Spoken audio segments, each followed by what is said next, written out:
ಬೆಂಬಲವನ್ನ ಕೊಡ್ತಾ ಇದೆ. ಮೊನ್ನೆಯಷ್ಟೇ ಪಹಲ್ಗಾಮ್ನಲ್ಲಿ 28 ಜನ ನಮ್ಮ ಸಹೋದರರು ತೀರ್ಕೊಂಡಾಗ ಹೇಳಿ ಕೇಳಲಿಲ್ಲ, ನೀನು ಹಿಂದುವ ನೀನು ಮುಸ್ಲಿಮ ಅಂತೇಳಿ ಹೇಳಿ 28 ಜನರನ್ನ ಬಹಳ ಅಮಾನುಷವಾಗಿ ಕೊಂದಿದ್ದಾರೆ. ಅವರಿಗೆ 28 ಜನರ ಸಾವಿನ ಬಗ್ಗೆ ಯಾವುದೇ ನೋವಿಲ್ಲ. ಬದಲಾಗಿ ಅವ್ರು ಮಾತಾಡ್ತಾರೆ ಇದು ಕೇಂದ್ರ ಸರ್ಕಾರದ ವೈಫಲ್ಯ ಅಂತೇಳಿ ಹೇಳಿ ಮಾತನಾಡ್ತಾರೆ. ಇವತ್ತು ಏನು ಸುಹಾಸ್ ಶೆಟ್ಟಿ ಅವರ ಕೊಲೆ ಆಗಿದೆ, ಯಾವ ಕಾರಣಕ್ಕೆ ಕೊಲೆ ಆಗಿದೆ? ಯಾವುದೇ ಹಣಕಾಸಿನ ವ್ಯವಹಾರ ಇಲ್ಲ, ಯಾವುದೇ ಆಸ್ತಿಯ ವಿಚಾರಗಳಿಲ್ಲ. ಆತ ಕೇವಲ ಹಿಂದೂ ಧರ್ಮಕ್ಕಾಗಿ ಕೆಲಸ ಮಾಡ್ತಾ ಇದ್ದಾನೆ, ಹಿಂದೂ ಧರ್ಮದ ಮುಂದಾಳು ಆಗಿದ್ದಾನೆ ಅಂತೇಳಿ ಒಂದೇ ಒಂದು ಕಾರಣಕ್ಕೆ ಇವತ್ತು ಆತನ ಕೊಲೆ ಆಗಿದೆ. ಇದು ಪ್ರಥಮ ಬಾರಿಗೆ ಆದಂತಹ ಕೊಲೆಗಳಲ್ಲ. ಬಹಳಷ್ಟು ಜನ ಹಿಂದೂ ಕಾರ್ಯಕರ್ತರನ್ನ ಬಹಳ ನಿರಾಯಾಸವಾಗಿ ಎದೆ ಅಂದ್ರೆ ಕತ್ಲೆಯಲ್ಲಿ, ಯಾರು ನಿರ್ಜನ ಪ್ರದೇಶದಲ್ಲಿ ಮಾಡುವಂತ ಕೊಲೆಗಳೆಲ್ಲ ಇವೆಲ್ಲ. ಪ್ರತಿಯೊಂದು ಕೊಲೆಗಳನ್ನು ಕೂಡ ನಾವು ನೋಡಿದ್ದೇವೆ.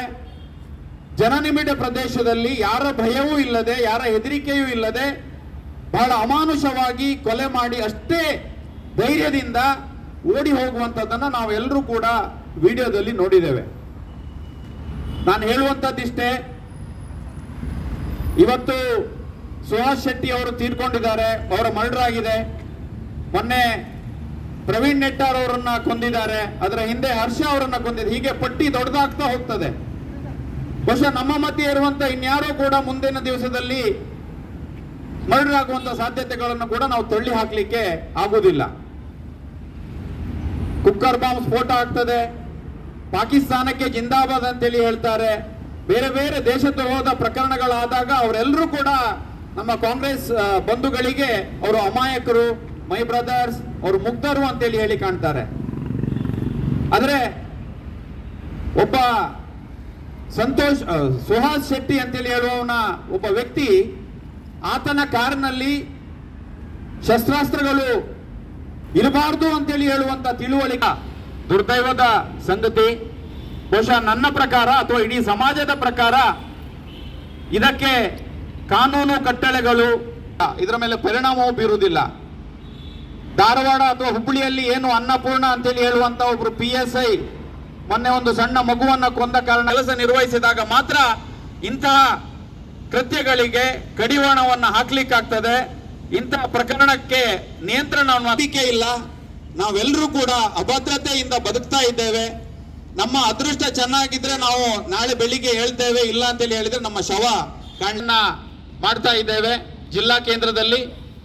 ಮುಂದಿನ ದಿವಸದಲ್ಲಿ ಉಗ್ರವಾದಂತ ಹೋರಾಟಕ್ಕೆ ನಮಗೆ ಸೂಚನೆ ಬರ್ತದೆ, ಕೊಡಬೇಕು ಅನ್ನುವ ನಿಟ್ಟಿನಲ್ಲಿ ನಾವು ಮುಂದಿನ ದಿವಸದಲ್ಲಿ ಉಗ್ರವಾದಂತ ಹೋರಾಟವನ್ನ ಮಾಡ್ತೇವೆ ಅಂತೇಳಿ ಹೇಳ್ತಾ, ಈ ಸಂದರ್ಭದಲ್ಲಿ ಸಾವಿನ ನೋವನ್ನ ತಡೆದುಕೊಳ್ಳುವಂತ ಶಕ್ತಿ ಅವರ ಇಡೀ ಕುಟುಂಬಕ್ಕೆ ಆ ಭಗವಂತ ಕರುಣಿಸ್ಲಿ ಅಂತೇಳಿ ಹೇಳುವಂತ ಮಾತನ್ನ ಈ ಸಂದರ್ಭದಲ್ಲಿ ಹೇಳ್ತಾ ನನ್ನ ಮಾತನ್ನ ಮುಗಿಸ್ತೇನೆ. ನಮಸ್ತೆ.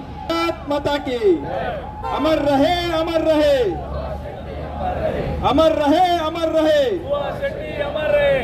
ಇನ್ನು ನಮ್ಮನ್ನ ಉದ್ದೇಶಿಸಿ ಶಾಸಕರಾದ ಕಿರಣ್ ಕುರ್ಮಿ ಅವರೇ, ಜಿಲ್ಲೆಯ ಎಲ್ಲ ಪದಾಧಿಕಾರಿಗಳೇ, ಮಂಡಲ ಅಧ್ಯಕ್ಷರಾದಿಯಾಗಿ ಎಲ್ಲ ಪದಾಧಿಕಾರಿಗಳೇ, ಮೋರ್ಚೆ ಮತ್ತು ಪತ್ರಕರ್ತರನ್ನ ಸಹೋದರ ಸಹೋದರಿಯರೇ, ಮಾಧ್ಯಮದ ಮಿತ್ರರೇ, 1947ರಲ್ಲಿ ಸಂದರ್ಭದಲ್ಲಿ ಹಿಂದೆ ಒಂದಾಗಿದ್ದ ದೇಶವನ್ನ 2 ರಾಷ್ಟ್ರಗಳಾಗಿ ವಿಂಗಡಣೆಯಾಗಿ ಸ್ವಾತಂತ್ರ್ಯವನ್ನು ಕೊಟ್ಟರು. ಒಂದು ದೇಶವಾಗಿ ಹೊರಹೊಮ್ಮಿತು. ಅದೆಷ್ಟೋ ನಾಯಕರು ಸ್ವಾತಂತ್ರ್ಯ ಬಂದ 78 ವರ್ಷದ ಇತಿಹಾಸದಲ್ಲಿ ನಮ್ಮ ಒಂದು ಪರಿಕಲ್ಪನೆ ಇತ್ತು, ರಾಮರಾಜ್ಯದ ಪರಿಕಲ್ಪನೆ. ಭಾರತೀಯ ಜನತಾ ಪಾರ್ಟಿ ಈಗ 1980ರಿಂದ ಭಾರತೀಯ ಜನತಾ ಪಾರ್ಟಿ ಆಗಿತ್ತು. 1951ರಲ್ಲಿ ಜನಸಂಘ ಆರಂಭವಾಗಿಂದ ಹಿಡಿದು ನಮ್ಮ ಪಕ್ಷದ ನಮ್ಮ ವಿಚಾರ ಸಿದ್ಧಾಂತಗಳೇನಂದ್ರೆ ಈ ರಾಷ್ಟ್ರವನ್ನ ರಾಮರಾಜ್ಯ ಆಗಿ ಮಾಡಬೇಕಂತ ಪರಿಕಲ್ಪನೆ.